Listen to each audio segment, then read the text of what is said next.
you're sending the mail to him, you have stipulated all these things. They are in the fine print. You don't have to be aggressive about it, especially when you haven't built a brand. But the moment there is a problem, you call up those terms and conditions. I tell him that I told you that you must pay this before I do this. You must do this before I do that. And even if he takes it to court, you have been covered. So, but always make sure that your reference is the architect's conditions of engagement. Always make that reference to that published aspect. Thank you. Alrighty. Oh, okay. Look, you're privileged. 4 panelists are answering your question. Okay, so the last thing you asked about your books, who do you go to meet? Architects are DIY beings, but find friends in sectors that cover areas like this. Get a friend that's an accountant, okay? Don't try and figure it out on your own. You will enter what they call one chance, right? Get a friend that's an accountant. They will help you. As for taxes, everything, they will sort you out. And you can negotiate. They are negotiating you. You don't want to negotiate others. So yes, it might sound like it's expensive, but negotiate. There are different classes of people that can give you different classes of services. In the initial phases, you may not need all the paperwork, but as for everything to at least give you tax clearance certificates, they can fix you up. They know exactly what to do. So just find an accountant. That's all. Awesome insights. Awesome insights. You took notes. Great. Next question. Oh, there's someone at the back. There's someone at the back raising her hand.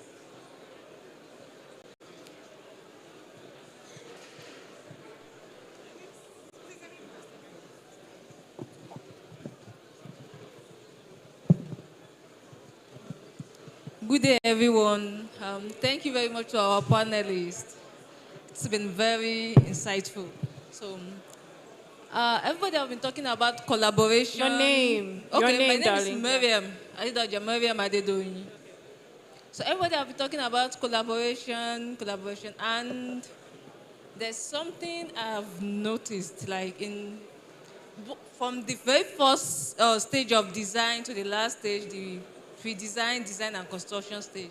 There's always been this tussle between professionals in the construction industry, like the architect, the structural engineer, the service engineer, and every other.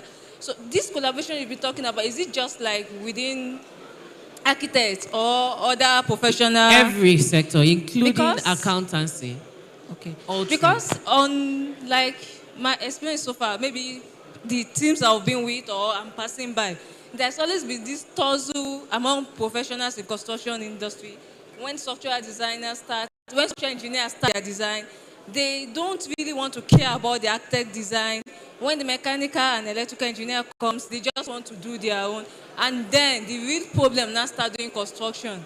It's almost as if everybody wants to be the island of knowledge. They want to be the person that knows it all, and they don't want to listen to the other person. So how do we go about that because you're right doesn't mean I'm wrong?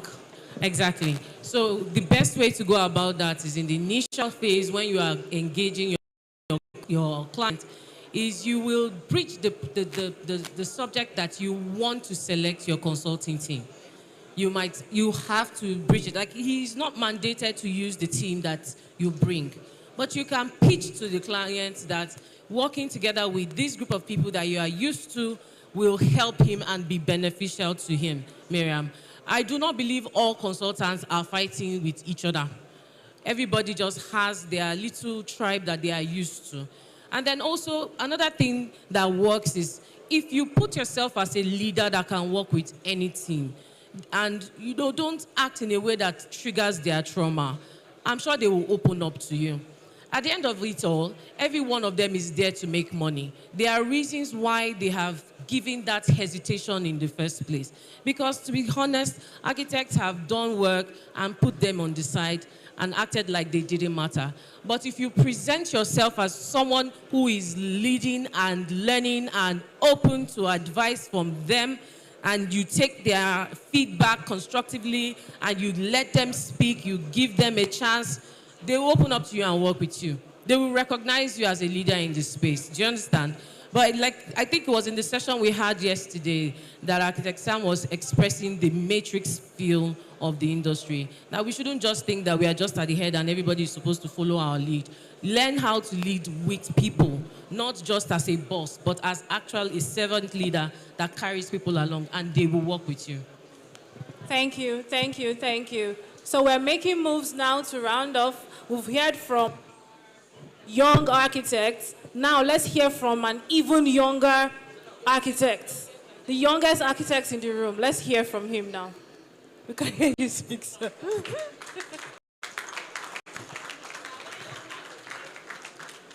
Well, she calls me the youngest architect in the room.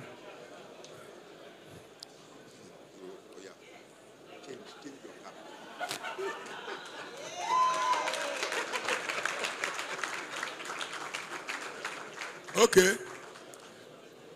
Thank you very much for that compliment. You're welcome, sir. I just want to give you an insight into something that you might need to work on. And it's something that actually concerns a lot of us in practice and will concern you as you go forward. There's this thing, sorry, my name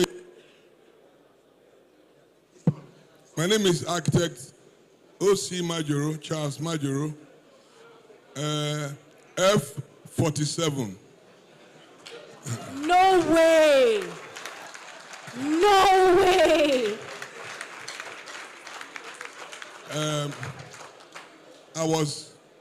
I'm an expired past president of Nigeria. Not expired, seasoned. I was a president in 1993 and etc., etc. So now, For him, please, let's clap for him. It's not easy. but we have a very serious issue, talking serious, that you people need to know, and it's your generation to work on it very quickly. There's this thing they call the JCT form of contract. I know those of you who have passed the NI. Can I have the audience, please? Those of you who have passed I've lost my voice. I've been very busy installing fellows. We can hear you, sir. We can hear you. Those of you who have passed your professional practice exams probably read your paper 302 using the standard form of building contract. Now, there's something they call the JCT, which was formed by the RIBA, the Royal Institute of British Architects, in about 1931 or thereabouts. And they wanted it to be a body to continuously and continually improve on the relationship between contractors, quantity surveyors, architects, and others in the field. They invited other people to join them at that time. Lo and behold, since 1931, the other people have almost totally removed the role of RIBA in that JCT. They've been amending and re-amending the JCT. I think we're in JCT 19, and totally removed from what you are studying and you are passing as architects. Most of it has been tailored towards helping the multinational construction companies and, like it or not, the quantity surveyors. Therefore, the role that we used to play, sorry, can you hear me? Loud and clear, sir. The role that we used to play as premier persons during post-construction work has been totally and completely decimated. And I mean it, and they are gradually eroding it. We as architects need now to take heed of that, because the JCT form is what they throw at you all the time. Meanwhile, that is not what you studied to pass, and they keep amending it without your approval and without your contribution. And they make it as complicated as possible, so that a lot of architects who are lazy about reading the condition of contract do not even know a thing about what they have to do on site. And more, the owners, I don't like this noise. Manage with us, sir. It's for my colleagues, the young architects over there. Oh, it's okay. So more and more, the client no longer thinks that you are important on the most important part of your job. That's the actual implementation of your contract, of the project itself. And you have become more and more like a designer, an artist to them. You have become I'm very serious about this. Please. I think I've been in practice, as a company since 1974. And I'm very worried about it. And I have children who are architects too. So I'm saying that you need to look at that document. You need to read it. And don't accept whatever the conservator gives you as the contract document. Listen, the role of the conservator in the production of contract documentation does not go beyond his preparation of the bill of quantities. If you look at the conditions that they attach to their document, all they are responsible for is probably no more than about 10, 20 pages. But they make it look so big by attaching conditions which are not of their own making, but they've scripted in it serious functions for themselves, and we, being lazy, do not know that we really have nothing. We are irrelevant to the site. And most of the huge construction companies have written into it so that if you start with 10 billion, you are more likely to end up with 15 billion, and there's practically nothing you can do about it. And then you end up being hated by the client, end up being irrelevant, and you look like a wet rat at the end of the day. Therefore, I'm calling on you people for your generation now that we must go back to the document upon which you passed your professional practice exam. If you want to amend it, you should do the little amendments that you can cope with and that are relevant to your profession. No other professional body except architects are that careless, and we are so careless about what we're there for. It makes me sometimes, I feel very upset. Something is wrong with what is going on in our profession. We do not read the conditions of contract. We read the one we pass the exam with, but we are there signing and witnessing. Am I talking too long? No, sir. Carry on.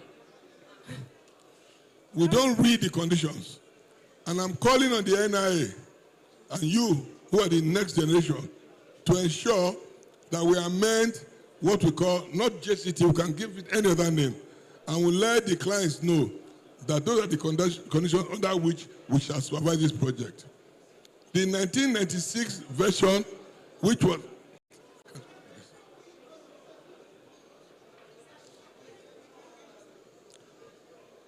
the 1996 version, which was signed by the Federal Minister of Works and Housing at that time, is the official one that the NIA uses to pass you as architects.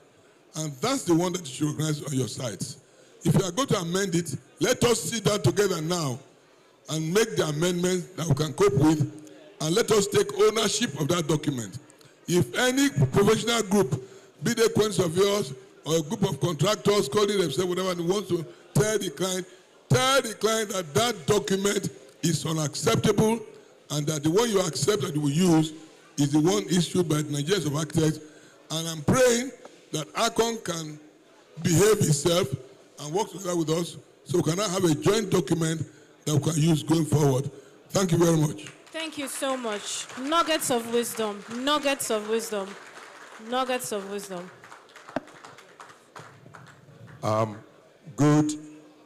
Good afternoon, House.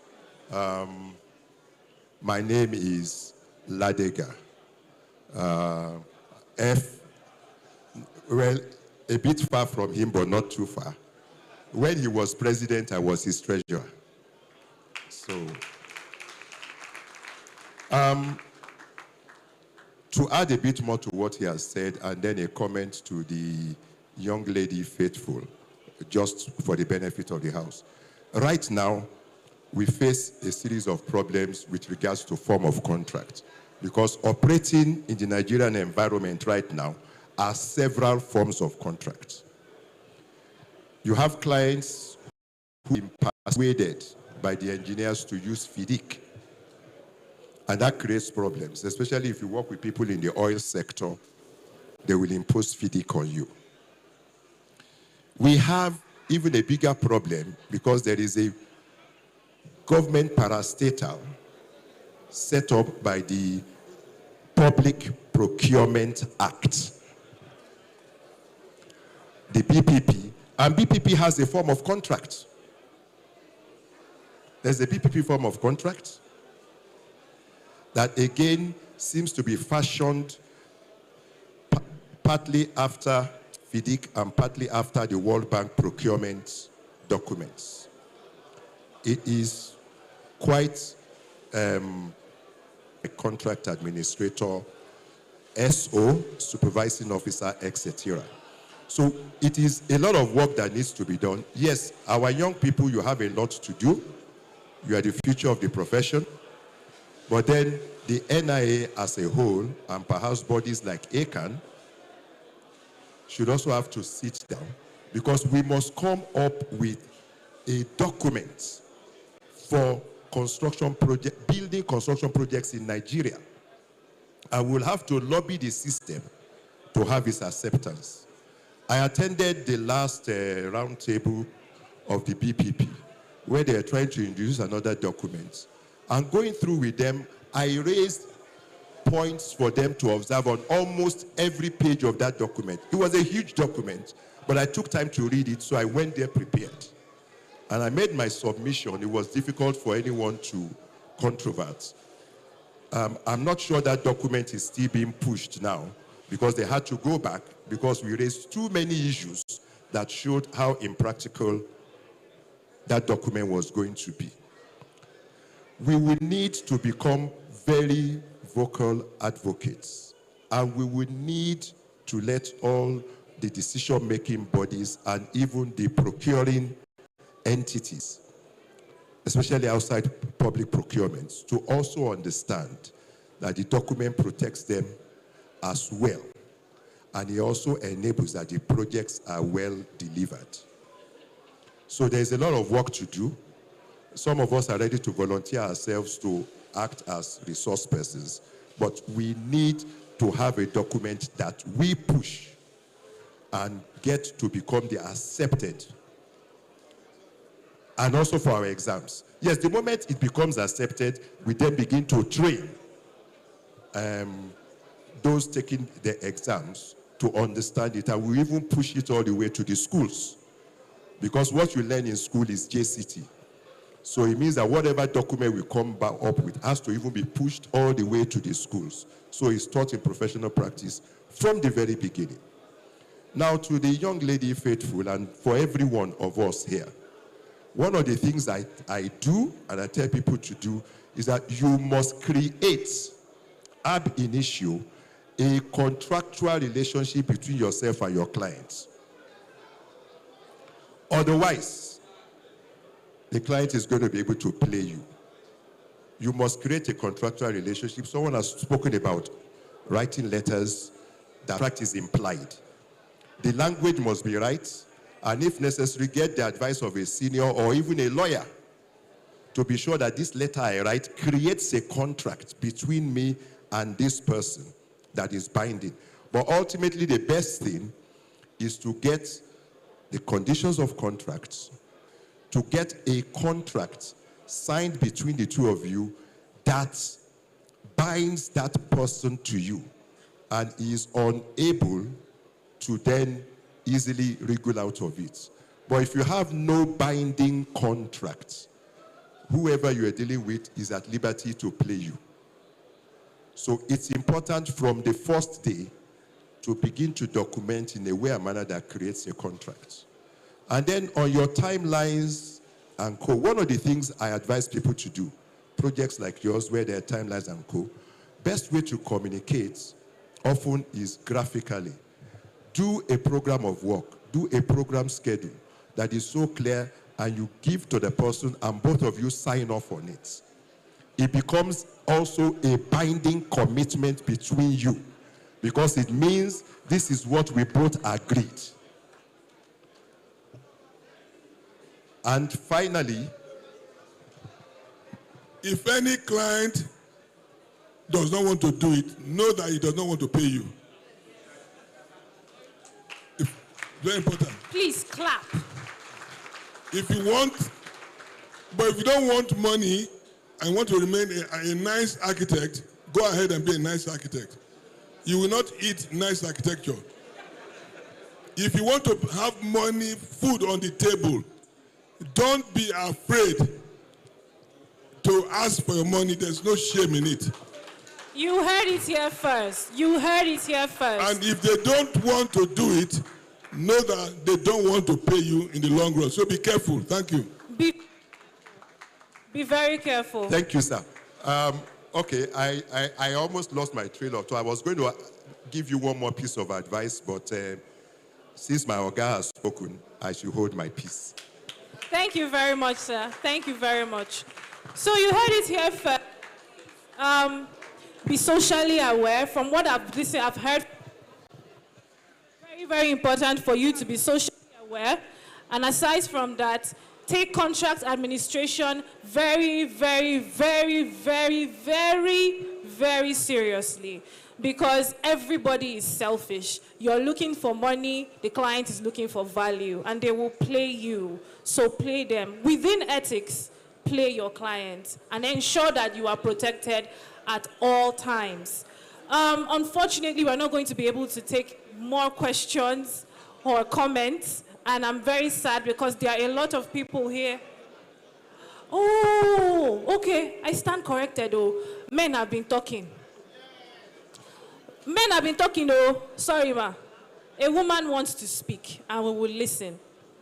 Thank you, ma. Take this. Good afternoon, everyone. I've just been corrected by Baba Snow White. That's what we call him. He has said that there are no women architects.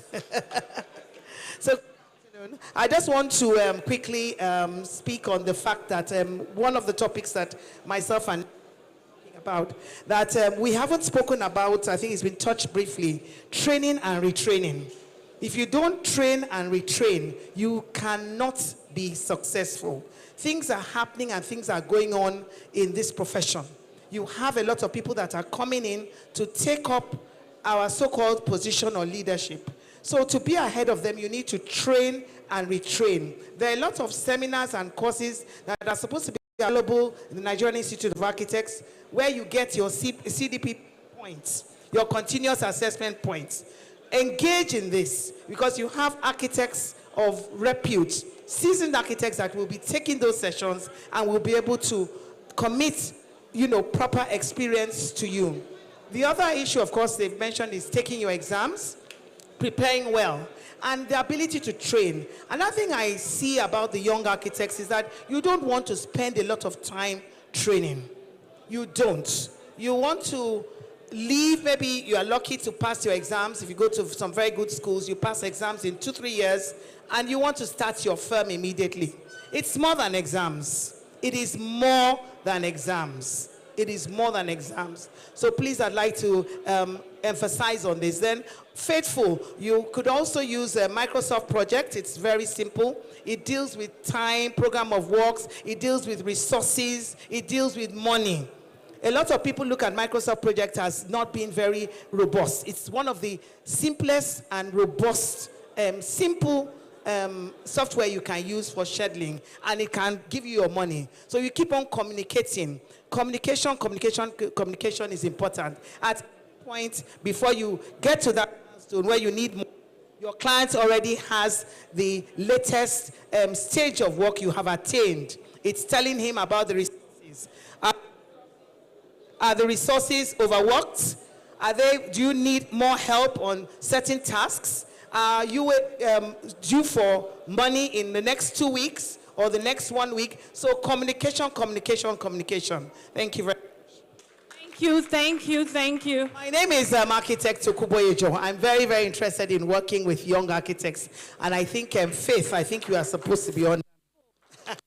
Faithful, you owe me. Oh, where is she? You owe me. All right, so we have inevitably to the end of the session. I wish we could stay longer. but there's other things we have to do. So I'm sure that our notepads are filled with a lot of nuggets from the panelists and from the younger architects that spoke to us towards the end. You understand? So what I've been able to conclude right now is that you have to be on your toes. We all have to be on our toes. You can't be laid back. You cannot afford to be laid back. You have to be socially aware. You have to constantly upskill. You have to build your brand. You have to know your onions. You have to be present to make money. Answering architects is not going to fill up your bank account. All right. So before the panelists leave, I want them to just give us one sentence each. And that sentence is going to simply say, if they were our age in 2025, what is the one thing that they would have done differently at the beginning of their career? One sentence on the go. Patience. Patience.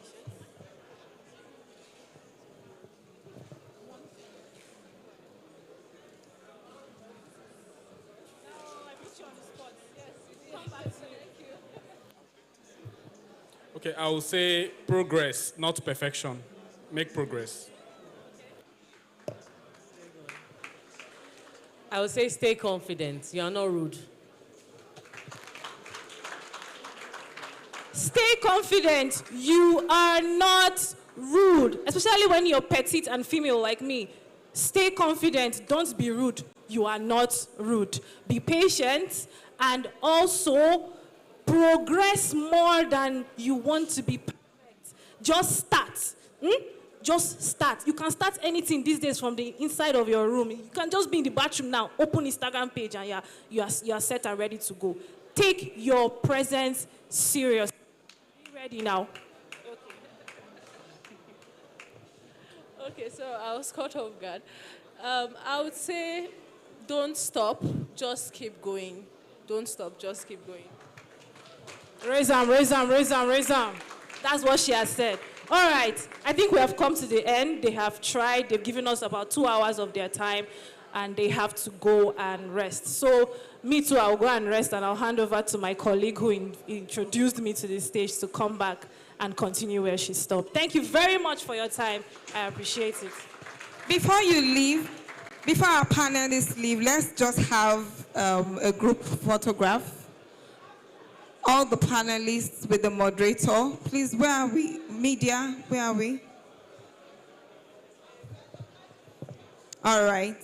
And then I would like to invite Madam President, all the past presidents, our chair, Yaf, to please come off stage to take a photograph with them.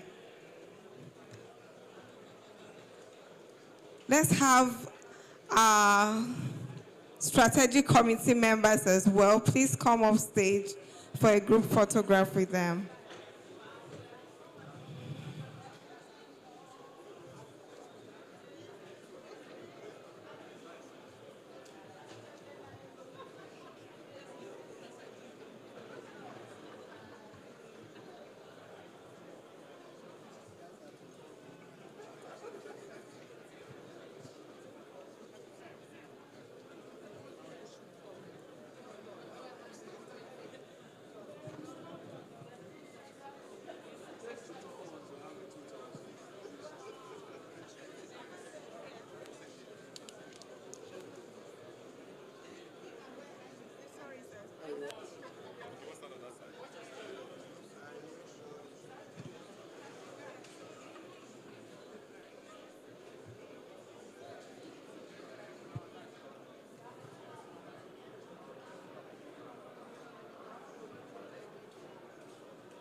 Thank you very much, sirs. A round of applause for our panelists. Thank you so much, Architect Ifeoma Unduka. Thank you, Architect Ololade Babajude Suleiman. Thank you, Architect Onyema. Thank you, Architect Precious. Thank you, Architect Lucy. Architects in our midst, of course, all the FNIs. To say that when we were talking